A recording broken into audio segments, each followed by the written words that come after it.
the second day.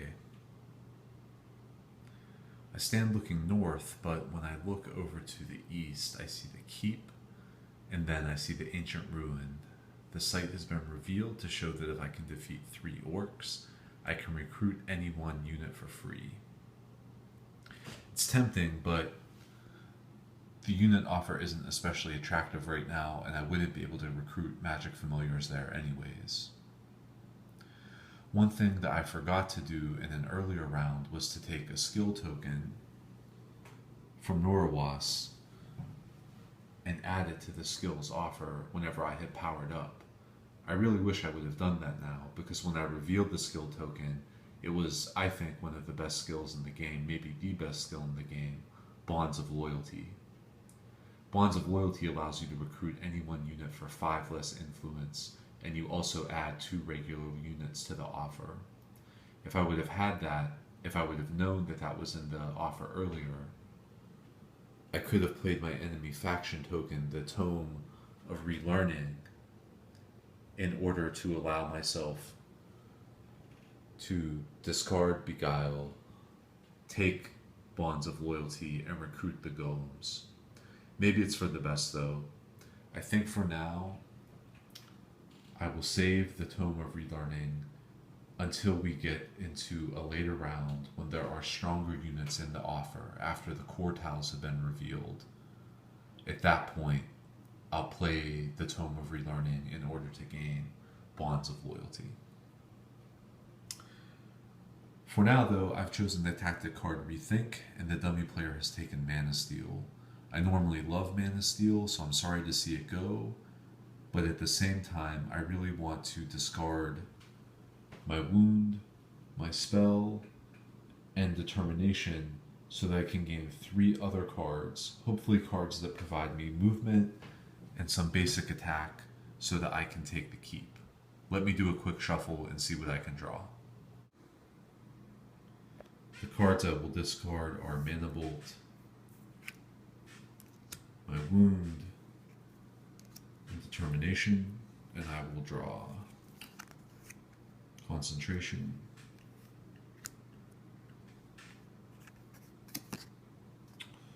snowstorm, and rage.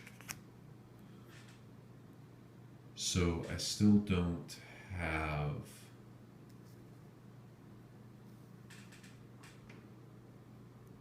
the movement that I would like in order to get into the keep.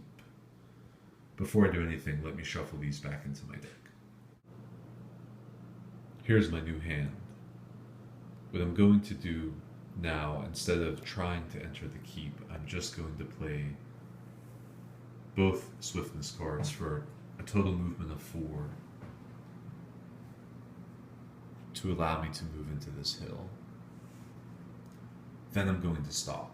Based upon what my next cards look like, I will either move down into the keep or up into the monster den.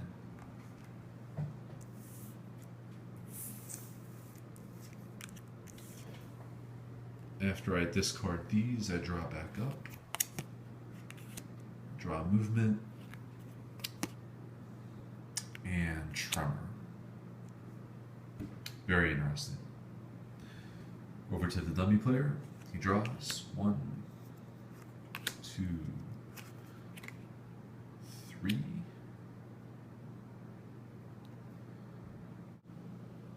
Dummy player's chosen white. He has 2 white crystals, so he draws up 2 more cards.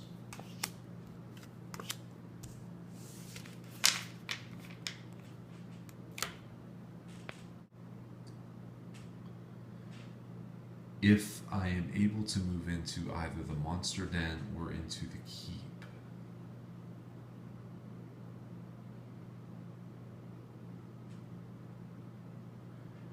I can gain green mana from the source to power up Tremor, reducing the enemy's armor. I can use concentration to give myself a blue mana token that I use then to power up Snowstorm for ranged ice attack 5. The enemy in the keep will be fortified, so ranged attack very likely will not help me, although there are some enemies who do not have fortifications. The enemy that I draw in the monster den will very likely not be fortified. So the ranged attack 5 plus ranged attack 2 may very likely just be enough to take it out. I think I will make my way to the monster den. So I am going to spend move 2. I will play Rage sideways to give myself move 3,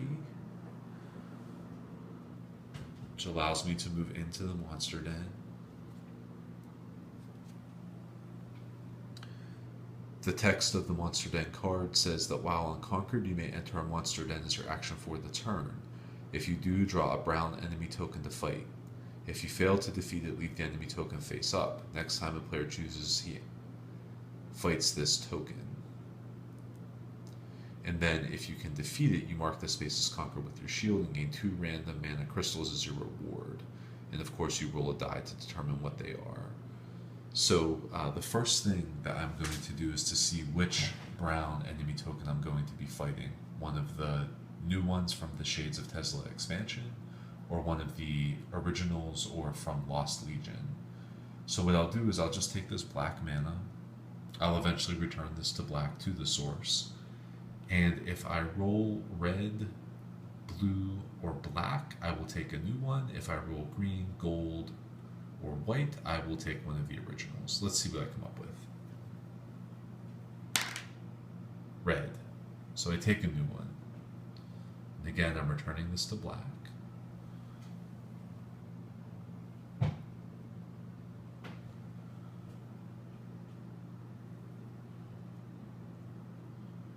Wow. Not only is this enemy fortified,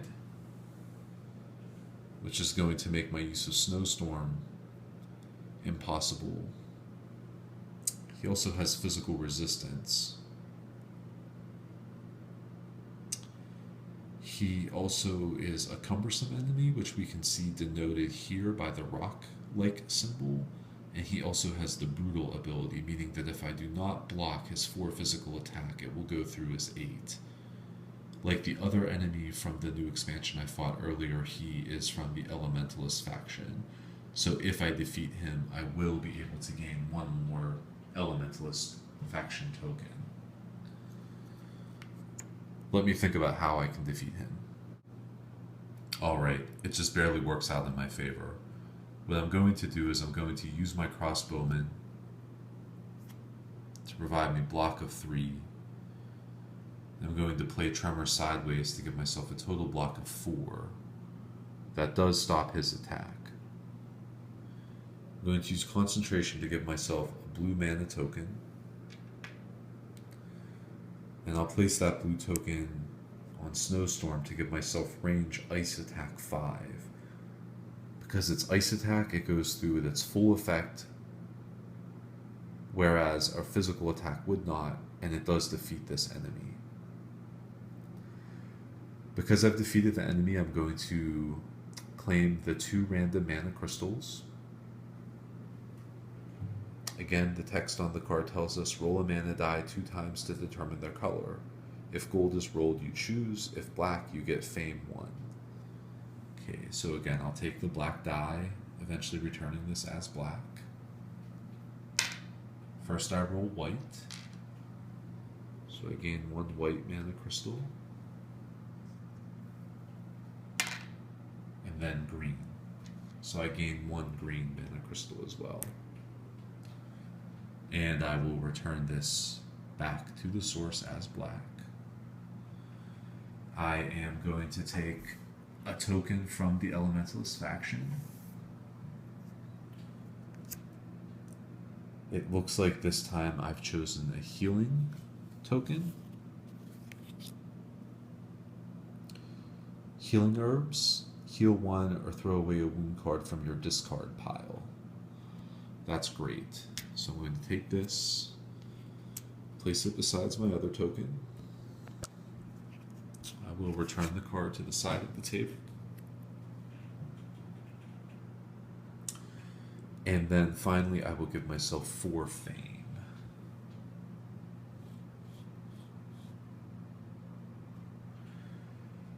I think this was the better choice than taking the keep, as taking the keep would have required me to reduce my reputation by 1, yet again taking me to -2. Going to the keep, however, would have made it possible for me to recruit the guardsmen, but in future turns, if I'm able to move further up the map, I may reveal a magical glade, a monastery, or a mage tower where I can recruit a magical familiar. And now that I have some crystals in my inventory, that will actually be possible. I'll clear up my player area, drop to my new hand limit, go back to the dummy player, and then come back for my next turn. Alright, I'll drop to my new hand limit. I draw influence, which I could have really used if I had gone down to the keep. More influence.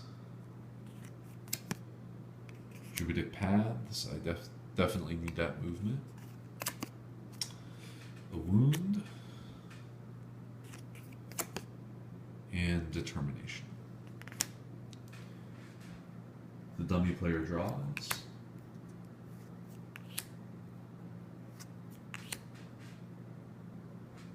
He has 2 green crystals, so he'll draw 2 more.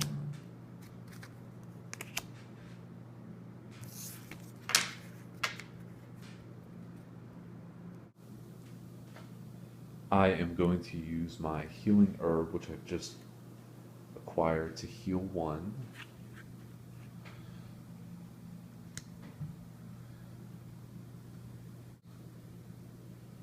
And then I think I'm going to use Druidic Paths.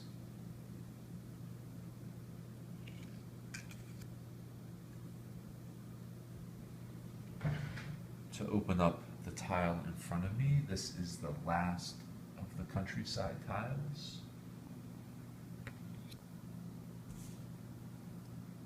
Finally, it does reveal a monastery, which is great.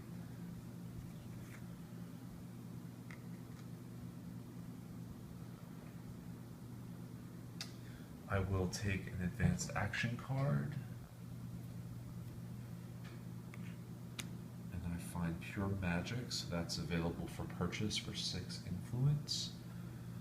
I'm going to roll this to see what kind of enemy I'll choose. Blue, so I'm going to choose one of the new enemies. I'll return this as black.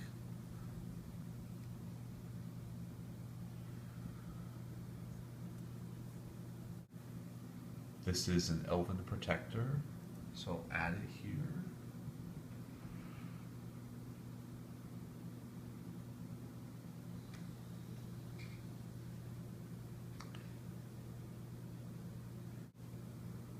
The move cost of 1 space is reduced by 1 this turn.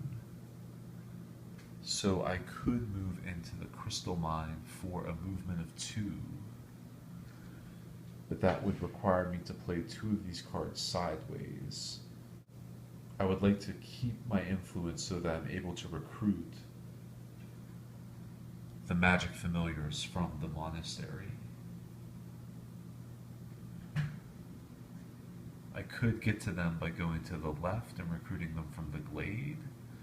But if I do it from the right, I have the opportunity to end my turn on a mine and also to defeat the Elven Protector and then gain another enemy faction token. I'm going to go for it.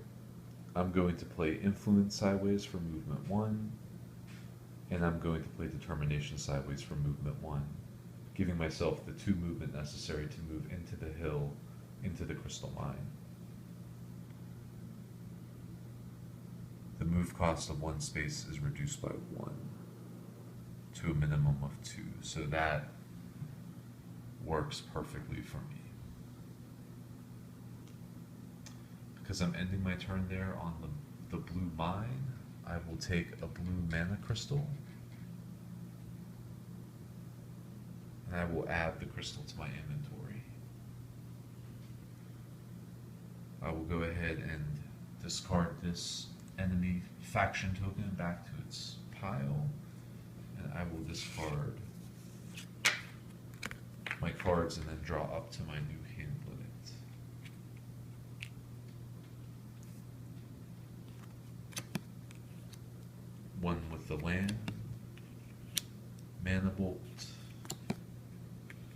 crystallize. 1, 2, 3, 4. And movement. It's now the dummy player's turn.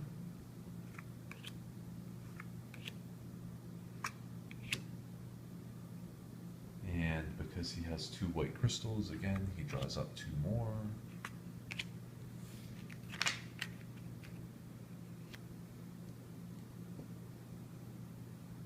All right, let's take a closer look at the map. I think what I'd like to do is to defeat this Elven Protector, gain his Dark Crusader enemy faction token to see what power that provides me,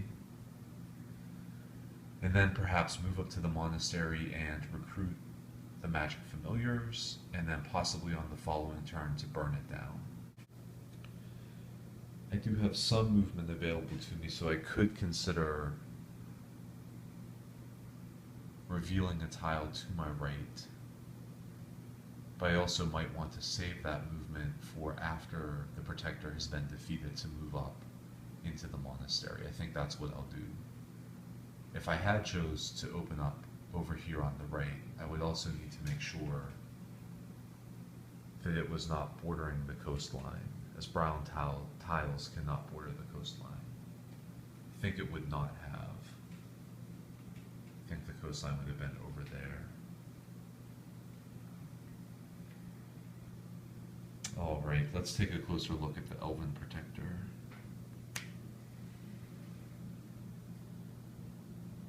It has fire resistance. It has the defend ability of 2, base armor of 4, an attack of 3. It provides 2 fame. And it is also part of the Elementalist faction. I misspoke before. I thought it was part of the Dark Crusaders, but it's actually just the Elementalists. I might be able to use Mana Bolt in order to generate some kind of ranged attack. So I can use Mana Bolt, drawing on mana crystals in my inventory to generate a ranged ice attack that would defeat the Protector. But I may be better to save Mana Bolt if I do decide to burn the Monastery. I've already used my crossbowman, so he doesn't do me any good. And with the cards in my hand at this moment, I don't have another way to generate attack. Not enough attack where I could defeat this enemy. This is an interesting example of the defend ability adding another layer of depth to the game. Because it has a defend ability of 2, that means that it's going to add 2 to its armor whenever I attack it in either the range siege attack or in the regular attack phase. So what this means is that I am going to have to draw on one of my blue mana crystals to power up Mana Bolt. Now, if it did not have the defend ability, I could very easily just take green mana from the source, pay it to Mana Bolt in order to give myself Siege Ice Attack 5, which would allow me to defeat the Protector easily, but the armor goes up to 6 when we factor in the defend value. So, because of that, what I'm going to have to do is to go to my white crystal from my inventory, pay it to Mana Bolt in order to give myself range Ice Attack 6. That does at least allow me to defeat the Protector. My reputation goes up, which is good because if I burn the Monastery, it will be going down very soon. I gain another enemy faction token from the Elementalists.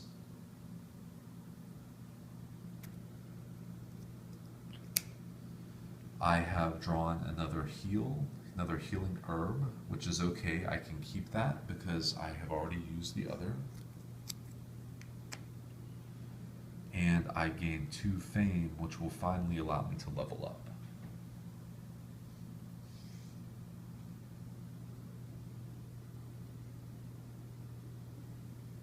Let's take a look at these new skills.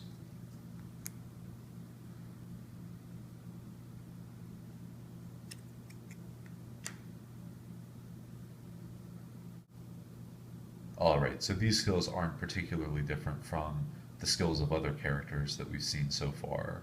The first is Thunderstorm, and the second is Lightning Storm. It's just a difference on what kind of mana tokens I'm able to take. I think for my purposes, being able to have green mana is probably going to be a little bit more helpful because I do have the spell Tremor, which I'd like to be able to use in the future. So I'm going to take Thunderstorm.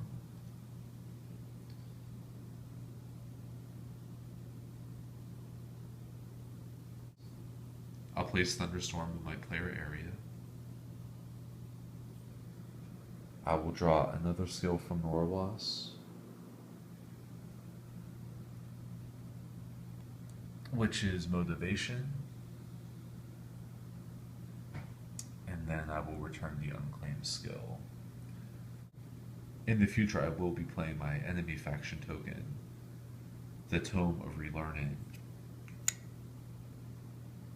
in order to go ahead and claim Bonds of Loyalty. But I'm not going to do that just yet. Before I clear my player area, I'm going to go ahead and claim one of the advanced action cards. It's difficult to pass on a card like Heroic Tale with the core city tiles and the stronger units being revealed soon, but I know I'm going to be able to recruit one fairly cheaply by using the Bonds of Loyalty skill, so because of that, I want to take Ambush. I always want to make sure that I have enough movement, particularly as the cities may be separated by any number of tiles. I'll clear up my player area and then go back to the dummy player. Before I go back to the dummy player, I want to note that I am on the crystal mine still, which means that I do get to take one more blue crystal back into my inventory. I'm left with March Promise, One with the Land, Crystallize, and the new card, which I will draw, which is Ambush. Now I'll go back to the dummy player.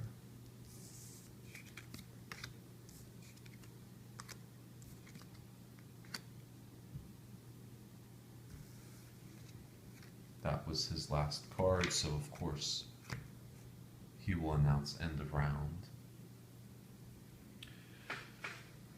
That gives me 2 turns. I think what I would like to do based upon my hand and the turns I have left would be to move up to the monastery, reveal one more tile, and then recruit the magic familiars, and then in the following turn to burn the monastery down. Let me see if I can get 4 movement to move up and then 2 more movement to reveal the first core tile. If I take green mana from the source, that gives me move 4.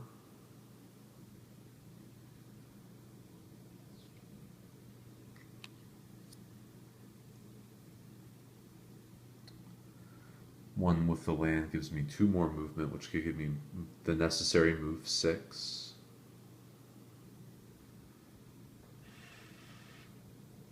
But then, how would I have enough influence?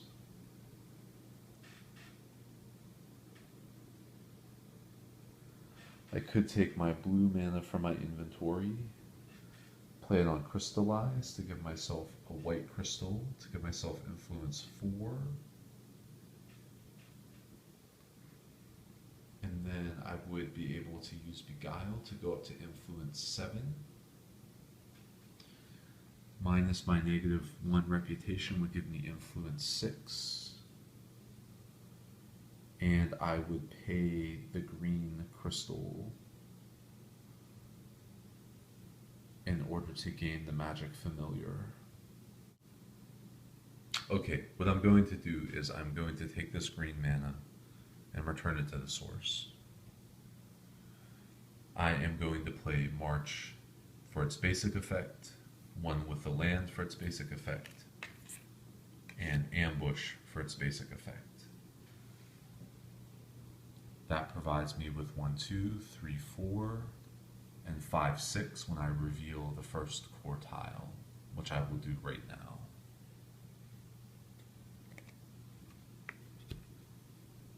I was hoping we might see the city, but we don't. Instead, we see a Draconum, a keep, and an ancient ruins, in addition to a crystal mine. We've placed the tile like so. I'll pull back so that you can see the broader lay of the land.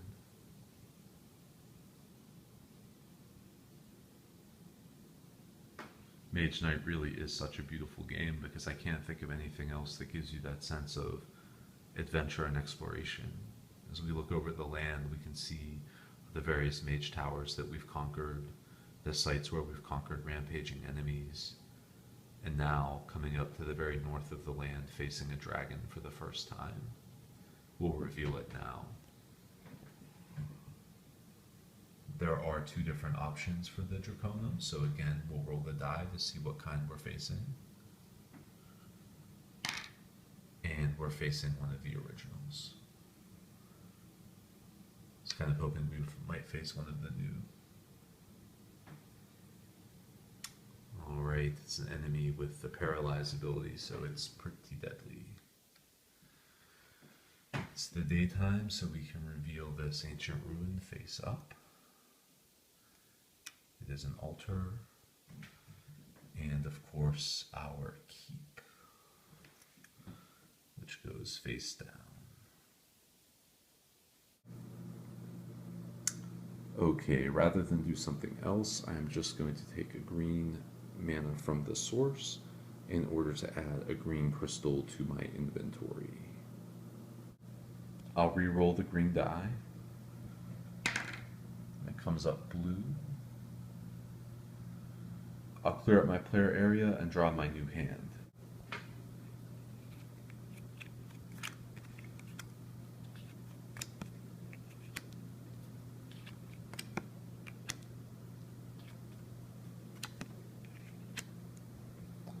The dummy player announces end of round, and it's back to me. I realize now I could have played my Thunderstorm skill earlier, which would have provided me some of the mana I needed. I think I may have been able to recruit the familiars last turn and then use this turn to burn down the monastery, which I may well have been able to do because I had rage, improvisation, and also counterattack available to me. But that's okay, it's a missed opportunity. I will play rage and mana draw sideways to give myself 2 more movement to open up 1 more map tile. This is the tile I've revealed, and we are going to place it like so. This is the lay of the land moving into the second night. I am going to play this combination to give myself influence 8. I have 3 influence, 4, 5, 6, 7, 8. And I will modify that by my negative reputation of 1, which will allow me to take the magic familiars. And I've generated the blue mana there by flipping the skill token. Because I did just reveal a monastery, I want to note that I've taken an advanced action card from the top of the advanced action deck, and I've added it to the offer. Of course, this will be discarded in a moment as I reset for the next round.